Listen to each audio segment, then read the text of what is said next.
ये कबीर गिरभी। अब देखो थोड़ा समझना, हम इन्हीं के अनुवाद को पकड़ेंगे। गिरभी माने वाणी द्वारा, और कबीर, इन्होंने कबीर गिरभी है, इन्होंने कवि का अर्थ लिख दिया कवि लोग, गिरभी माने वाणी द्वारा। हम इसको लिख दें वो परमात्मा कबीर वाणी द्वारा, वो कबीर वाणी द्वारा अपने ज्ञान का उच्चारण करता है। कवि तब से, यानी कवि जैसे पद्य भाग में गा गा के श्लोक दोहे बोलते हैं, ऐसे करता है। और वो होता है परमात्मा ही, और वो ऊंचे स्वर में बोलता है। अत्यति मन अत्यधिक, अत्यधिक होता है इसका अर्थ। और रेभन सन यानी गरजता हुआ, बहुत तेज आवाज में बोल रहा है, जो कर गर्जा करने दहाड़ा करा खड़े होकर परमात्मा, क्योंकि सच्चाई बोलने में जोर तो बोलना पड़ा, दहाड़ के। तो इसी फिर वो कहाँ रहता है वो कबीर देव, वो कबीर होता है वो परमात्मा, और वो कवि नाम पदवी, वो उस कविताओं के माध्यम से ज्ञान देने के कारण वो प्रसिद्ध कवि कहलाता है, लेकिन वो होता है भगवान। वो अनजान लोग उनको कवि कहने लग जाते हैं। जैसे एक परमात्मा की महिमा जब हम शिक्षा ग्रहण करते थे ये दास, तो कवियों के कवि नाम से कबीर जी को जाना जाता था, ओनली कवि। तो यहाँ वेद कह रहे हैं उसको कवि कहने लग जाते हैं, उनकी अच्छी अमृतवाणी को से प्रभावित होकर, लेकिन वो परमात्मा होता है, वो है भगवान, वो सोम अमर पुरुष। अब 18वां ऋग्वेद मंडल नंबर 96 का 9 का, मंडल नंबर 9 का देखिएगा। ऋग्वेद मंडल नंबर 9 सूक्त नंबर 96। इसका मंत्र 16-17 आपने आंशिक देखा है, ज्यादा इतना समय नहीं, फिर दिखाएंगे। 18वां देखिएगा। 18वें में कहा है कि सोम समरूप परमात्मा, यानी वो अमर पुरुष, वो अविनाशी परमात्मा, सोम माने अविनाशी परमात्मा, पालन की इच्छा करता हुआ यानी वो अमर अविनाशी परमात्मा पालन की इच्छा करता हुआ, जो महान परमात्मा है वह महान, वह परमात्मा तृतीयम धामम, क्योंकि हम शिक्षित हैं, हम संस्कृत भी पढ़ सकते हैं, अर्थ इन्होंने करी रखा है। और फिर डिक्शनरी हमारे पास है, यानी शब्दकोश और डिक्शनरी में हम देख सकते हैं। तृतीयम धामम, तृतीयम माने तीसरे, धाम माने लोक में, तीसरे लोक में। पुणात्माओं, एक धाम एक लोक है ब्रह्म का, जिसके 21 ब्रह्मांड हैं, और दूसरा धाम 7 शंख ब्रह्मांड है, ये धाम है, दूसरा धाम है इस परब्रह्म का, अक्षर पुरुष का। और जो तीसरा धाम सतलोक और ऊपर के जो मंडल हैं सारे तीनों चारों, तो वो है तीसरा मंडल, तीसरा धाम। तो वो परमात्मा उस सतलोक में तीसरे मुक्ति धाम, पूर्ण मोक्ष धाम में रहते हैं, जहां जाने के बाद प्राणी को फिर लौटकर संसार में कभी नहीं आना पड़ता, वो पूर्ण मोक्ष प्राप्त होता है। उस लोक में कबीर भगवान रहता है। ये देखो ऋग्वेद मंडल नंबर 9 और 96 सूक्त नंबर 96, इसका मंत्र 18 स्पष्ट कर रहा है कि वो अमर पुरुष सोम रूप परमात्मा, सोम माने अमर अविनाशी प्रभु, पालन की इच्छा करता हुआ, यानी तीनों लोकों में प्रवेश करके सबका धारण पोषण करता हुआ, जो महान वह परमात्मा। तृतीयम धामम, इन्होंने लिखा है देवयान और पितृयान, इनसे आगे जो तीसरा धाम है। लेकिन यहां हम अपने हिसाब से सोचेंगे, पर अभी इन्हीं के द्वारा पढ़ लेते हैं। जो तृतीयम धामम, देवयान और पितृयान, इन दोनों से पृथक तीसरा जो मुक्ति धाम है उसमें विराजमान है। क्योंकि इन्होंने तो अड़ंगा करने का ठेका ले रखा था, ज्ञान करने, इन्होंने ज्ञान योगी लिख दिया। विराजमान जो ज्ञान योगी है उसको प्रकाश करने वाला, कोई बात हुई। अब परमात्मा की महिमा गाई जा रही है, उस भगवान के विषय बताया जा रहा है। इन्होंने अपनी उस अनाड़ी सोच को बीच में अड़ा दिया, जबकि संस्कृत शब्द स्पष्ट करी है तृतीयम धामम विराजम, वो तीसरे धाम में विराजमान है। और ऋग्वेद सूक्त नंबर 82 और 86 में स्पष्ट हो गया कि वो परमात्मा वो तीसरे दिव्य लोक में तीसरे स्थान पर विराजमान है। अब ये स्थान स्थान पर अलग अलग इसमें भेद दिया गया है। तो अब हम इससे स्पष्ट हो गया कि वो परमात्मा सतलोक से चलकर आता है, अपने रत धाम से वहां रहता है, वहां से चलकर आता है अलका तेज पुंज का रूप बनाकर। यही गरीबदास साहब जी कहते हैं कि तेज पुंज तन दे धरकर इस विध हमको भेंट ही। तो तेज पुंज का हल्का अन्य शरीर बनाकर वो परमात्मा इस प्रकार हमें आकर मिलता है और वो रहता है सतलोक में। अब देखिएगा ऋग्वेद मंडल नंबर 9 सूक्त नंबर 20 का मंत्र नंबर 1 ये स्पष्ट करता है कि वो परमात्मा उन महापुरुषों को, अच्छी आत्माओं को मिलता है। किस उद्देश्य से मिलता है? कि उनको ज्ञान करावे। ये देखिएगा ऋग्वेद मंडल नंबर 9 सूक्त नंबर 20 और मंत्र नंबर 1। वह परमात्मा, इन्होंने यहां देखो कबीर देव,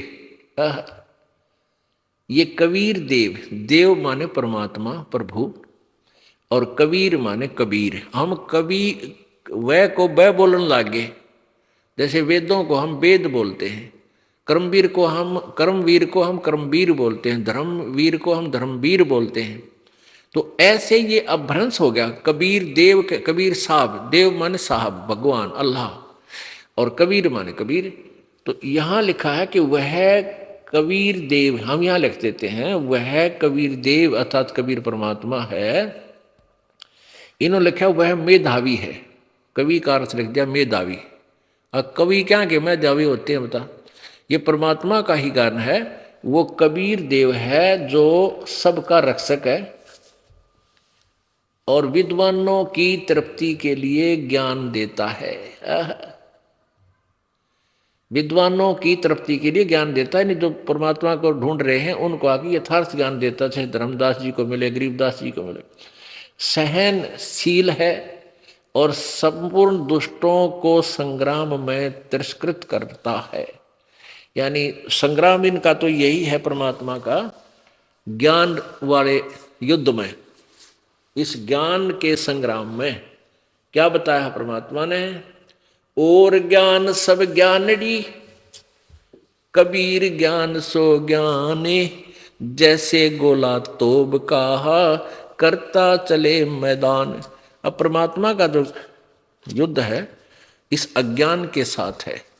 इस अज्ञान रूपी संग्राम में सभी ये दुष्ट टाइप के लोग, अज्ञानी महंत संत बने फिरे थे, जो नकली महर्षि बने हुए थे, इन सबको पराजित कर देगा वो परमात्मा अपने ज्ञान रूपी गोले से। अब ये अभी तक भूमिका बनी है कि वो परमात्मा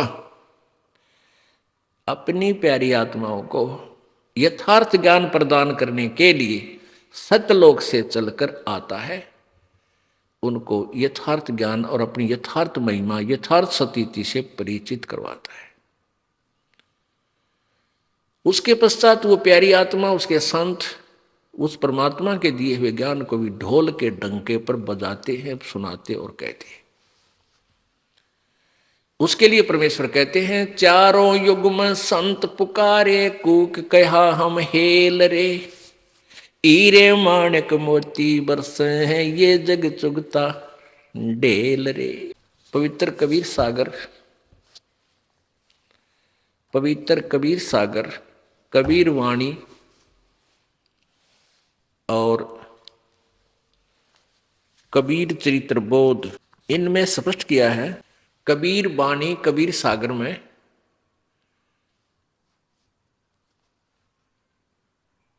प्रश्न नंबर 136-37 पर 12 पंथों का विवरण दिया है।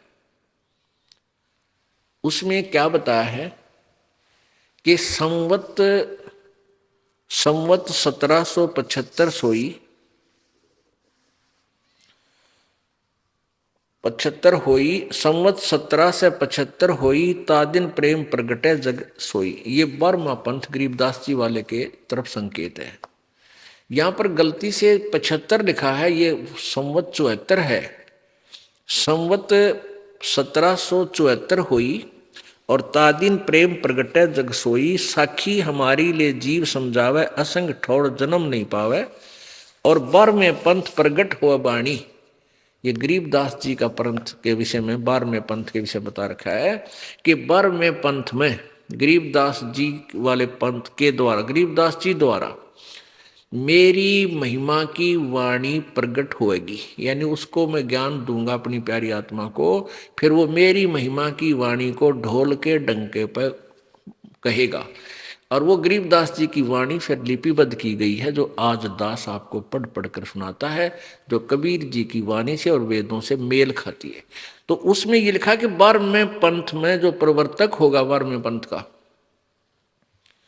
उसके द्वारा मेरी महिमा की यथार्थ वाणी प्रकट की जाएगी, मेरी ही कृपा से। लेकिन उस 12 पंथों, उस 12वें पंथ गरीबदास पंथ वाले भी यथार्थता को ना समझकर, उस ज्ञान को ना समझकर असंग ठोड़, असंग जन्म भी सतलोक नहीं जा पाएंगे। फिर उस 12वें पंथ में हम ही आएंगे आगे, गरीबदास वाले पंथ में। कबीर जी ने 600 वर्ष पहले बोला था।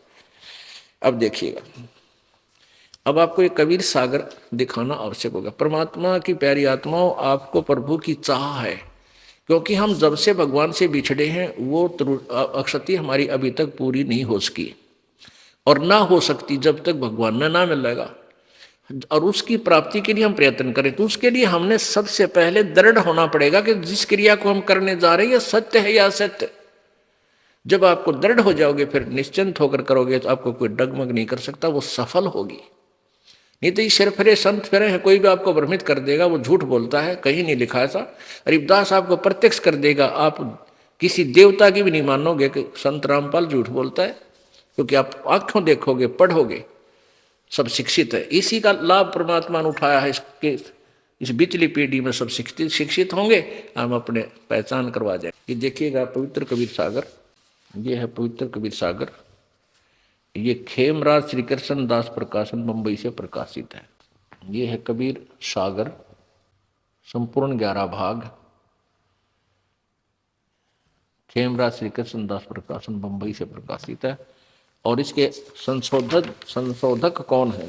सर्वाधिकार सुरक्षित है, प्रकाशक द्वारा सुरक्षित है।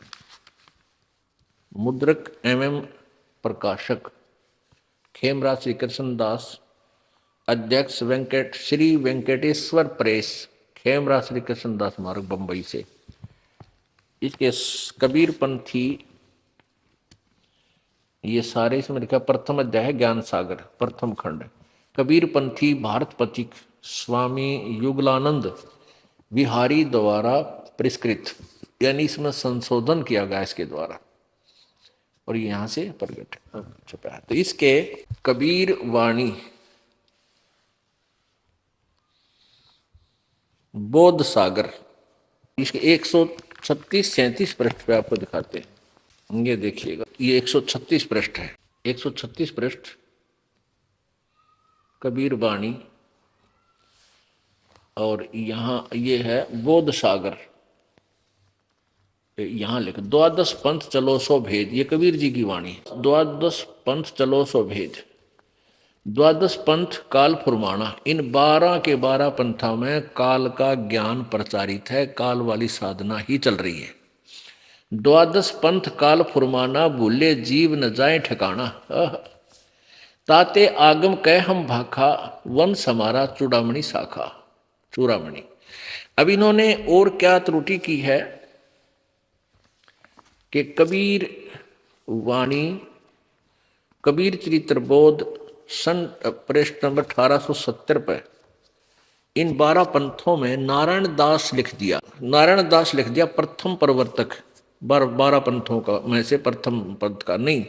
यहां देखो, ये है बोध सागर और ये है कबीर चरित्र बोध। इसके पृष्ठ नंबर 1870 पर, 1870 यहां क्या लिखा है? यहां लग तो चारों गुरु और 42 वंश का लेखा लग चुका, और इनके अतिरिक्त कबीर साहब के 12 पंथ और भी कबीर पंथी ही कहलाते हैं। कबीर साहब के पंथों का वृत्तांत। नंबर 1 नारायण दास का पंथ, दूसरा है यागव दास जी का पंथ, यागव दास, और तीसरा सूरत गोपाल, चौथा मूल निरंजन का पंथ, पांचवा टकसारी पंथ, छठा भगवान दास जी का पंथ, और सातवां सतनामी पंथ, और आठवां कमाली पंथ। कमाली नहीं है ये, कमालिय यानी कमाल का पंथ। वो कभी परमात्मा से द्रोही हो गया था कमाल, जो मुर्दा जीवित किया था। राम कबीर पंथ, प्रेम धाम की वाणी पंथ, और जीवा पंथ, और 12 ये गरीबदास पंथ। ये तो कबीर साहब के 12 पंथ हैं, ये 12वां पंथ गरीबदास पंथ है। और इसमें प्रथम इन्होंने नारायण दास लिख दिया, जबकि यहाँ परमात्मा की अपनी वाणी क्या बता रही है, प्रथम पंथ चूड़ामणि है। और इन सब यहाँ इसको एक मानकर ही 12वां पंथ गरीबदास जी का होगा। संवत 1775 हुई, ता दिन प्रेम प्रगटस हुई। नहीं तो ये 11वां यहाँ समाप्त हो जाता है, परम धाम की वाणी। यहाँ देखो, प्रथम वंश है चूड़ामणि, परमात्मा कह रहे हमारा प्रथम वंश चूड़ामणि होगा। और दूसरा, यहाँ इन्होंने प्रथम लिख दिया गलती से, यहाँ लिखना चाहिए दूसरा, जग में जागो बरमावे। यहाँ देखो, यहाँ दूसरा यागो दास का दूसरा पंथ है, कबीर साहब के पंथों का वर्णन। ये यानी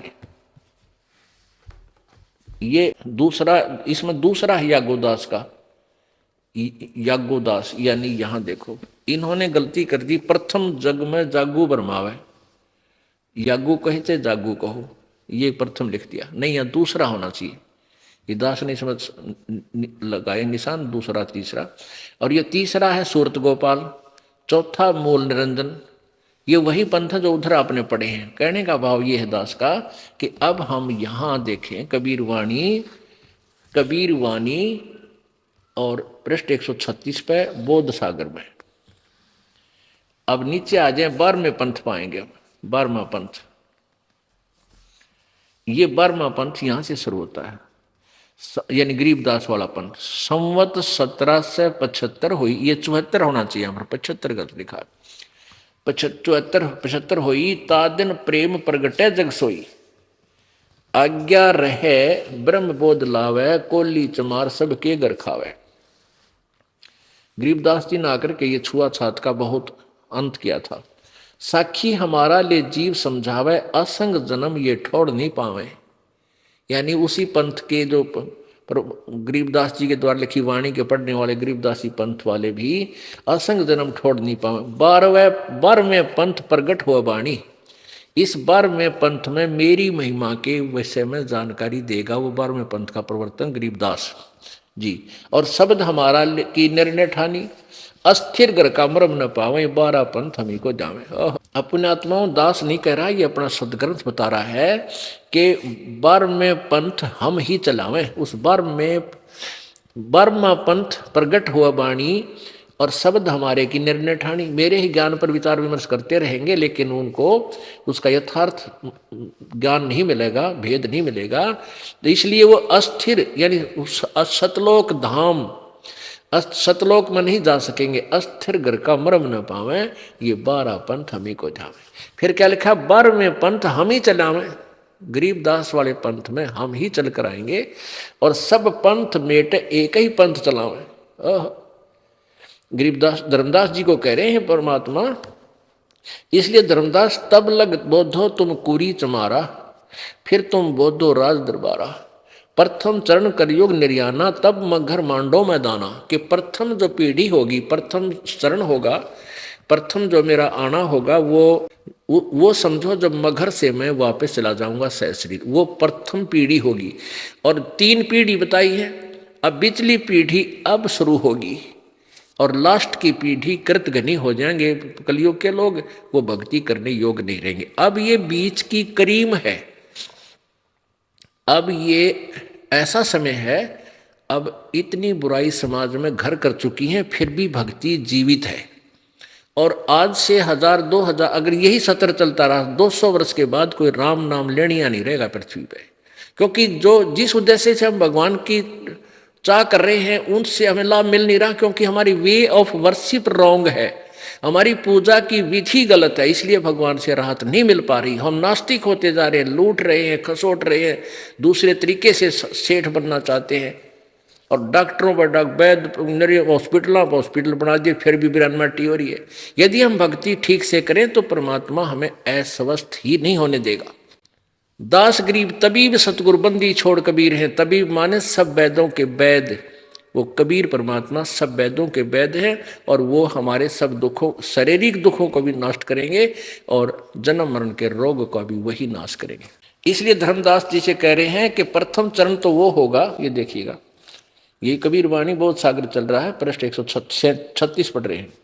प्रथम चरण कलयुग निर्याना, कलयुग का प्रथम चरण होगा तब मगर मांडो मैदाना, तब मगहर में मैं डीला करूंगा, वो मेरा प्रथम चरण समझ लेना। अब ये दूसरा चरण चल रहा है जो वर्तमान में, धर्मदास मोरी लाख दोहाई, मूल शब्द बार जी न जाई, बाहर न जाई, पवित्र ज्ञान तुम जग में भाखो, मेरी महिमा करते रहो, लेकिन मूल ज्ञान तुम गुप्त ही राखो, गोई राखो, सही ज्ञान वास्तविक ज्ञान मत बताना। मूल ज्ञान जो बाहर पढ़ी, ये बिचली पीढ़ी वंश हंस नहीं तरही। अगर ये यथार्थ ज्ञान आज से पहले इस वर्तमान की जो वर्तमान में पीढ़ी चल रही है, अपनी कलयुग की जो वर्तमान में पीढ़ी चल रही है, इससे पहले यदि ये यथार्थ ज्ञान जो दास बता रहा परमात्मा का दिया हुआ, कबीर जी का दिया हुआ, यदि इन नकली कबीर पंथियों के हाथ में होता तो आज ये दास क्या पहचान बताता भगवान की। और इनके पास वो मंत्र होता नहीं जो वास्तविक मंत्र है, तो फिर उनसे उस ज्ञान भी यदि वही होता तो भी लाभ नहीं होता। ऐसे ही ये नकली जो गीता और वेदों के महर्षि बने फिरते हैं, इनको भी ये ज्ञान यही ज्ञान हो जाता तो ये भी उस भक्ति मार्ग को भ्रष्ट कर जाते, और आज हम भिन्नता नहीं बता सकते। तो परमात्मा ने कहा कि धर्मदास तो लाख दुहाई, ये मूल ज्ञान यथार्थ ज्ञान की दरबार मत जाई। मूल ज्ञान बाहर जो पढ़ी तो या बिचली पीढ़ी हंस नहीं तरही, ये पार नहीं हो पाएंगे। और मूल ज्ञान को जब तक छुपाई, मूल ज्ञान तब तक छुपाई जब लग द्वादश पंथ ना मिट जाई। अब देखो, धर्मदास मोरी लाख दोहाई, मूल शब्द मूल ज्ञान, मूल शब्द माने मूल मंत्र भी होता है, और फिर दूसरा मूल ज्ञान यानी तत्व ज्ञान गोई तुम राखो, पवित्र ज्ञान तुम जग में भाको, मेरी महिमा का जो औपचारिक सा ज्ञान है उसको अवश्य कहो, लेकिन मूल ज्ञान मत बताना। मूल ज्ञान बाहर जो पढ़ी, ये बिचली पीढ़ी हंस नहीं तरही। 33 अरब ज्ञान हम भाखा, और मूल ज्ञान गुप्त ही रखा। परमात्मा कहते हैं मैंने 33 अरब ज्ञान बोल दिया, वाणी बोली है, लेकिन मूल ज्ञान को अभी तक मैंने गुप्त ही रखा है। मूल ज्ञान तुम तब लग छुपाई जब लग द्वादश पंथ मिटाई। अब इससे क्या सिद्ध हो गया कि संवत 1774, इसमें 75 लिखा है, ये मिसप्रिंट है, लिखने वाले छापने वालों से गलती हुई है। संवत 1774 में यानी सन 1717 में गरीबदास साहिब, संत गरीबदास साहिब का जन्म हुआ, गांव छुड़ानी, जिला झज्जर और हरियाणा प्रांत में। और उनको 10 वर्ष की आयु में परमात्मा आकर मिले। ये शेष ज्ञान आपको शाम वाले सत्संग में शुरू करेंगे।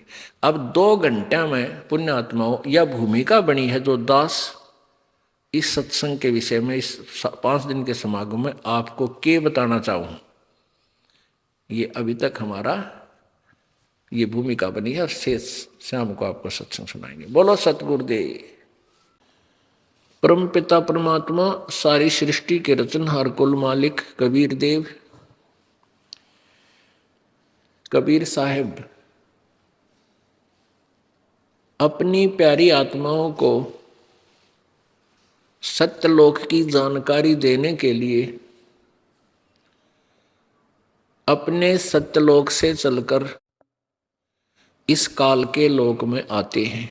जैसा कि आपने आज सुबह के सत्संग में पवित्र वेदों में प्रत्यक्ष देखा और पढ़ा प्रोजेक्टर के माध्यम से,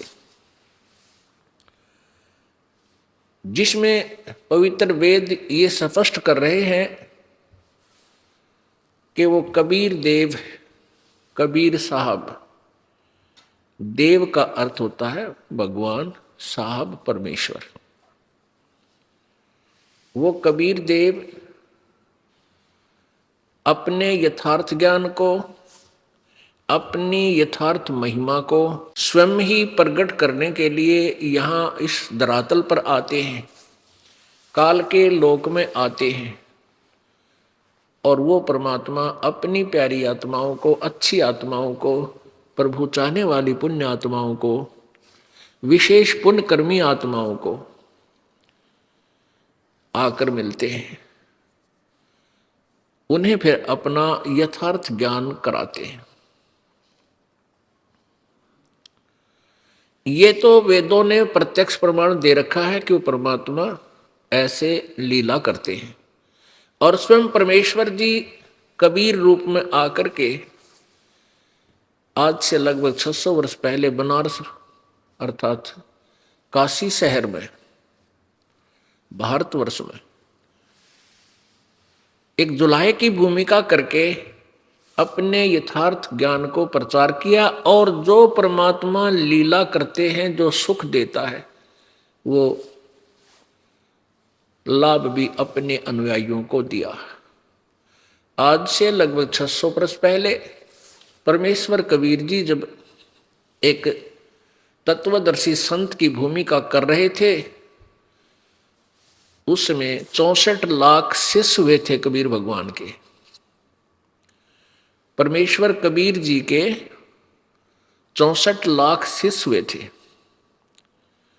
पुण्यात्माओं, विचार करके देखो, आज से 600 वर्ष पहले पूरे भारतवर्ष की कितनी आबादी होगी, कितनी जनसंख्या होगी, जिसमें इराक, ईरान, गढ़ गजनी और ये बलोचिस्तान, अफगानिस्तान, ये सारे भारतवर्ष के अंतर्गत थे। ये सारा भारतवर्ष था। इस सारे के सारे क्षेत्र में केवल लगभग 5-4 करोड़ आदमी होंगे 600 वर्ष पहले। 600 वर्ष पहले एक गांव की जन आबादी जो आज 10-10 हजार, 20-20, 15-15 हजार हो चुकी है पॉपुलेशन, उसमें ज्यादा से ज्यादा 200 आदमी होंगे एक गांव में, हद। उसकी तुलना में 64 लाख से सो जाना, 4 करोड़ आबादी में 64 लाख से सो जाना। और जबकि कोई मीडिया का माध्यम नहीं था जैसे आजकल, तो ये सैटेलाइट पर, रेडियो टेलीविजन के माध्यम से एक वक्ता करोड़ों अरबों जगह, करोड़ों जगह उसका प्रचार हो सकता है एक टेलीविजन के माध्यम से, टीवी चैनल पे वो कर सकता है। और उस समय तो कोई ऐसी व्यवस्था नहीं थी, ना कोई कन्वेंस थी, ना कोई लाउड स्पीकर थे जो कि ला के ऊंचा बोल कर इकट्ठे कर ले। उसमें परमात्मा ऐसे ही लीला करते थे जो आज की या कलयुगी साइंस, मटेरियल साइंस कर रही है। वो आध्यात्मिक साइंस से परमात्मा हजारों जगह प्रकट हो जाते थे अपने उसी रूप में, और वहां जा जाकर अपने यथार्थ ज्ञान को प्रचार क्या करते थे। और एक रूप में बनारस में भी रहते थे, जुलाहे का काम भी करते थे, और एक रूप में वो सतलोक में पूरे ब्रह्मांडों का कंट्रोल भी करते थे, करते हैं। ये है वो कबीर परमेश्वर। पुण्यात्माओं, ये दास जन्म से कबीरपंथी नहीं था।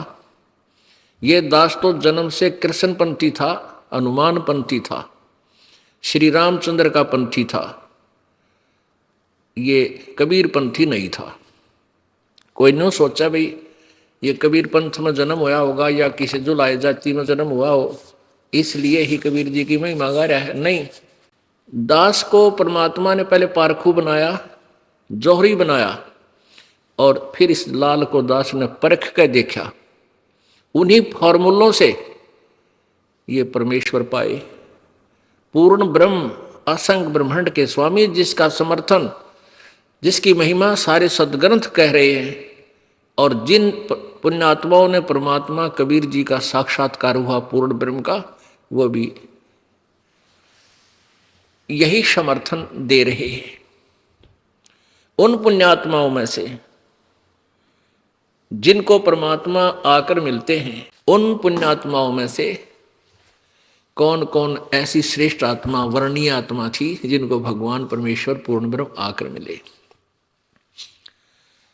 एक आदरणीय धर्मदास साहिब जी बांदोगढ़ वाले, आदरणीय मलुकदास साहिब जी, आदरणीय दादू साहिब जी, आदरणीय नानक साहिब जी, जिनसे सिख धर्म, जो सिख धर्म के प्रवर्तक माने जाते हैं।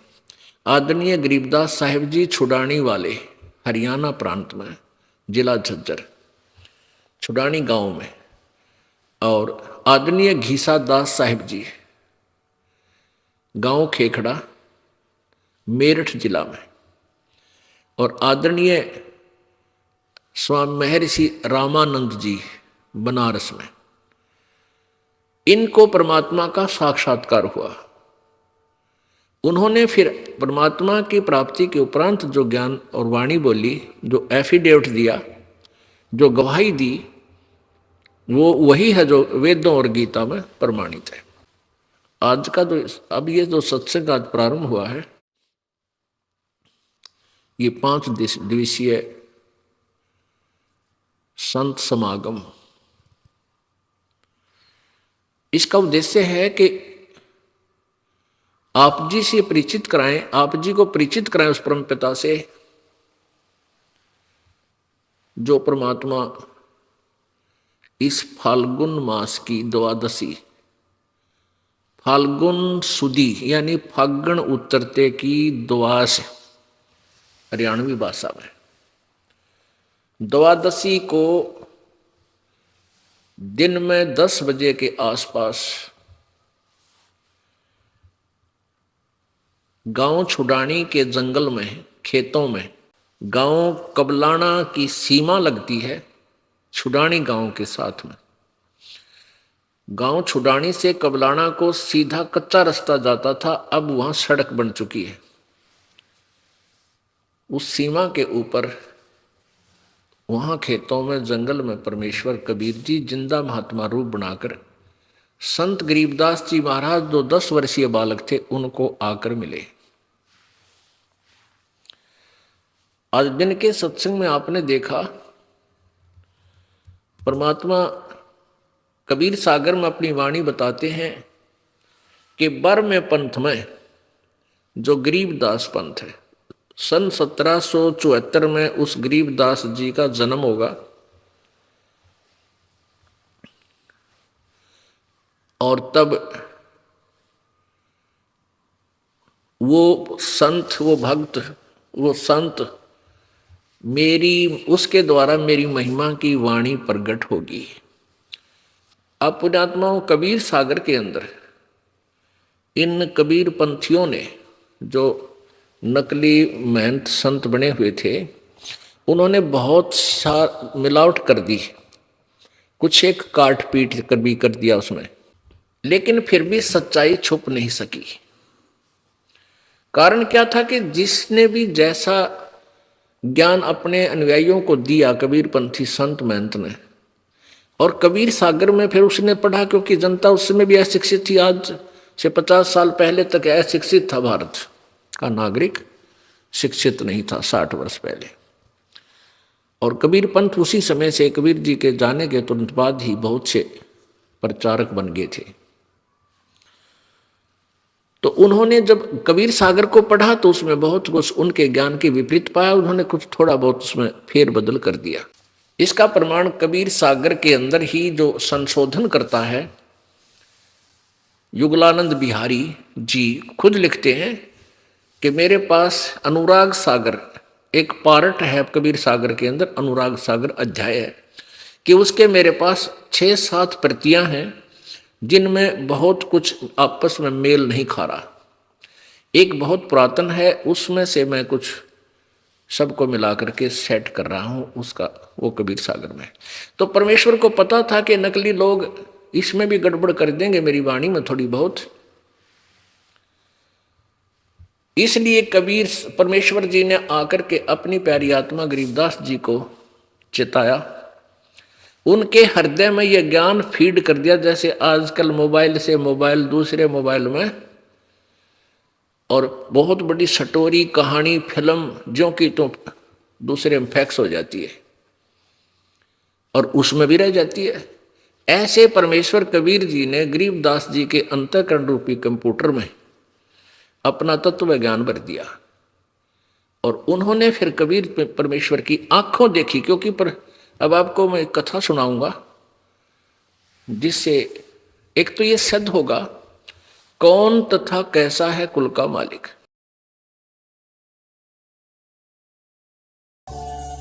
आप सुन रहे थे जगत गुरु तत्वदर्शी संत रामपाल जी महाराज जी की मंगल प्रवचन। अधिक जानकारी के लिए संत रामपाल जी महाराज यूट्यूब चैनल पर विजिट करें। लास्ट वक्त यूट्यूब चैनल को सब्सक्राइब करें और बेल आइकन